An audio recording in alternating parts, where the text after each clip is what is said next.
John Flynn, Agronomist, Golden Harvest. Want to visit about bacterial leaf streak. Bacterial leaf streak is a disease that is relatively new to the United States. It was officially confirmed as an active pathogen in 2016.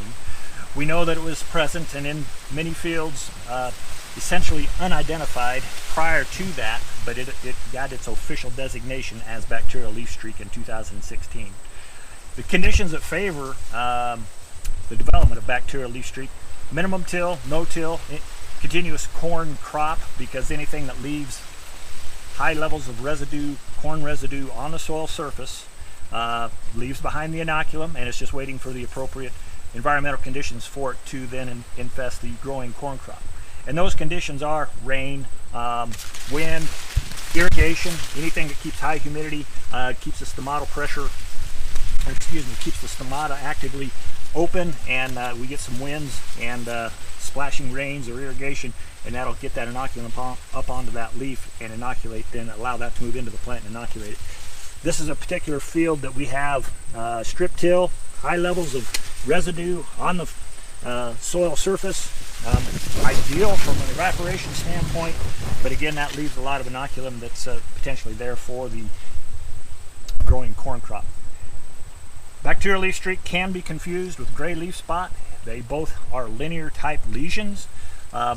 Bacterial leaf streak will have wavy leaf margin, wavy margins on the lesion itself, and be rather rounded on the end, whereas gray leaf spot will be blocky on the ends and will maintain a structure within the leaf veins. Bacterial leaf streak, if it gets heavy enough, can actually get outside of those leaf veins. The other telltale is if you backlight it into the sun, you'll also see yellow haloing around the lesion in and of itself. So this particular leaf has a fair amount of lesion pressure and would probably not be a good hybrid to plant in a high known bacterial leaf streak environment. Use of a fungicide for control of bacterial leaf streak. Again, it's a bacteria, so fungicide is going to have little to no activity on the pathogen in and of itself. What a fungicide will do is aid in contributing to plant health, and so that will help a plant if it has enough lesion pressure, especially if it gets in it early and heavy, detracting from our photosynthesis production. It could help some of the secondary pathogens that may try to infest the plant because of its weakened nature, help it to ward those off from that standpoint. Good stewardship within a field. Rotation helps because that reduces the inoculum load, and also keeping our grass pressures clean.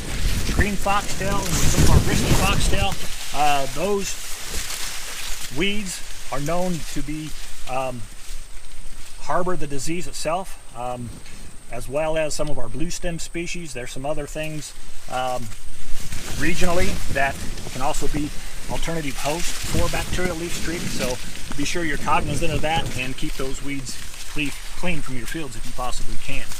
So other management, the best management is planting a resistant hybrid. In a Golden Harvest, we screen our hybrids for bacterial leaf streak before they are commercialized, and so you can confidently place a Golden Harvest hybrid. If we say it's going to be resistant to bacterial leaf streak, we've got the data behind it to know that it's going to be resistant, and we can confidently place them then in those environments that have the potential for bacterial leaf streak. Again, this is John Flynn, Agronomist, Golden Harvest.